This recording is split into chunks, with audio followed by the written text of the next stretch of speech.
બાનો કેસમાં તમામ દોષિતો ફરી જેલમાં જશે। સુપ્રીમ કોર્ટે બિલ્કિસ બાનોની અરજી યોગ્ય માની છે। દોષિતોને સજામાં છૂટનો આદેશ રદ કર્યો છે। સુપ્રીમ કોર્ટે બિલ્કિસ બાનોની અરજી મંજૂર કરી। ગુજરાત સરકારને સજા માફીનો અધિકાર નહીં એવું સુપ્રીમ કોર્ટે નોંધ્યું છે। બિલ્કિસ બાનો કેસમાં સુપ્રીમ કોર્ટનો મહત્વનો ચુકાદો આવ્યો।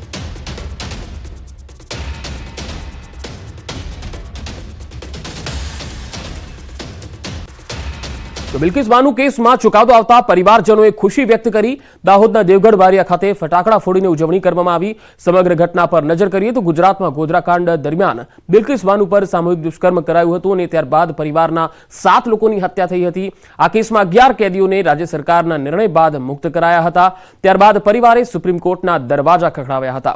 સુપ્રીમ કોર્ટે આજે ચુકાદો આપતા હવે ફરી આરોપીઓને જેલમાં ધકેલાશે।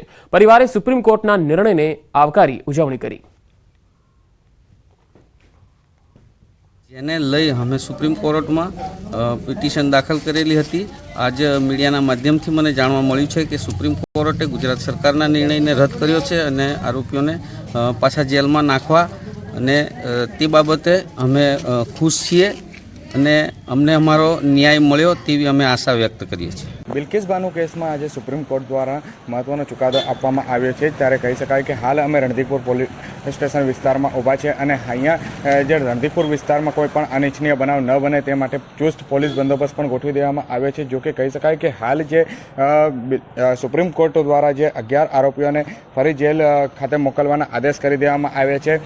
જે ચુકાદો આવ્યો છે તેને લઈને રણધીરપુર પોલીસ સ્ટેશન ખાતે જે કોઈ અનિચ્છનીય બનાવ ન બને તે હેતુસર સમગ્ર રણધીરપુર પોલીસ સ્ટેશન હદ વિસ્તાર અને આસપાસના ગામોમાં પોલીસ દ્વારા ચુસ્ત પોલીસ બંદોબસ્ત કરી દેવામાં આવ્યો છે। સતત પોલીસની પેટ્રોલિંગ પણ કરવામાં આવી રહી છે।